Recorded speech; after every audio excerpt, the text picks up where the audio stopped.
ஓம் நமோ நாராயணாய. லட்சுமி கடாட்சம் நேயர்கள் அனைவருக்கும் வணக்கம். பங்குனி உத்திரம் வருகிறது. 25/3/2024 திங்கட்கிழமை என்று பங்குனி உத்திரம்.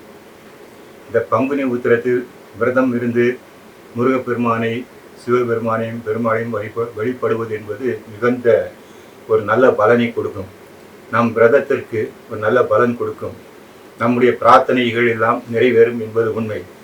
ஆகவே இந்த பங்குனி உத்திரத்தன்று நாம் விரதம் இருந்து அனைத்து தெய்வங்களையும் வழிபடுவது என்பது நமக்கு சிறப்பான பலன்களையும் வாழ்க்கையில் ஒரு நல்ல நிலைமையும் நம்மை மேன்மை அடைய வைக்கும். அந்த அளவுக்கு சிறப்பு இந்த பங்குனி உத்திர வழிபாட்டிற்கு உண்டு. இந்த தினத்தில் அனைத்து கோயில்களிலும் மிக சிறப்பான வழிபாடுகள், அபிஷேகங்கள், ஆராதனை நடக்கும். ஆனால் இந்த பங்குனி உத்திரத்தில் மிகவும் நாம் முக்கியமாக ஒன்று தவறாமல் செய்ய வேண்டும். அது என்னென்றால் குலதெய்வ வழிபாடு. இந்த குலதெய்வ வழிபாடு என்பது மிக மிக முக்கியமாக விளங்குகிறது. அதாவது அவ்வப்போது சென்று வணங்க முடியவில்லை என்றால் அந்த குலதெய்வத்தை சில முக்கிய நாட்கள் புண்ணிய தினங்களில் சென்று வழிபடுவது மிகவும் சிறப்பு. இந்த பங்குனி உத்திரம் வழிபடலாம். அதுபோல் பங்குனி உத்திரம் பௌர்ணமி என்று வரும்.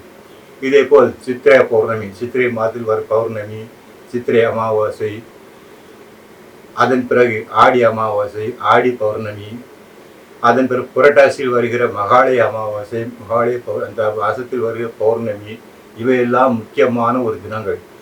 அதுபோல் மாசி மாதத்தில் வருகிற அமாவாசை, மாசி மாதத்தில் வருகிற பௌர்ணமி, இவையெல்லாம் முக்கியமான தினங்கள். அதாவது அமாவாசை, பௌர்ணமி மற்றும் புண்ணிய தினங்கள், சித்திரை வருஷ பிறப்பு, இது போன்ற தினங்களில் அந்த குலதெய்வத்தை வழிபடுவது என்பது நல்ல சிறப்பான ஒரு பலனை தரும். அநேக பேர் குலதெய்வ வழிபாடு செய்வதில்லை. எனவே தான் வாழ்க்கையில் சில முன்னேற்றங்கள் என்பது தடைப்படுகிறது. உதாரணமாக பெண்களை எடுத்துக்கொண்டால் பெண்களுக்கு 2 குலதெய்வம், அதாவது பிறந்த வீட்டு குலதெய்வம் ஒன்று இருக்கும், புகுந்த வீட்டுக்கு ஒரு குலதெய்வம் இருக்கும். ஆனால் பிறந்த வீட்டு குலதெய்வத்தையும் அவர்கள் வழிபடுவது மிகுந்த சிறப்பு.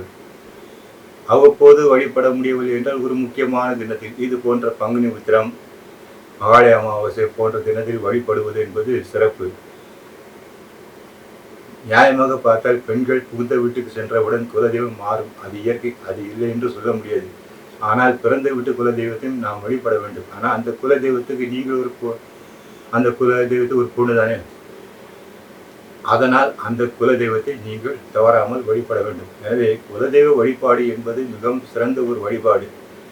அதை தவறாமல் இந்த மாதிரி புண்ணிய தினங்களில் செய்து வந்து வழிபட்டால் நமக்கு வாழ்க்கை மிக மிக நல்ல நிலைமை அடைந்து வாழ்க்கையில் மேன்மேலும் உயர்வோம். நமது துயரங்கள் எல்லாம் மறையும். எனவே இந்த பங்குனி உத்திரத்தன்று தவறாமல் குலதெய்வ வழிபாடு செய்வது என்பது மிக மிக அவசியம். மங்களாணி பவதி.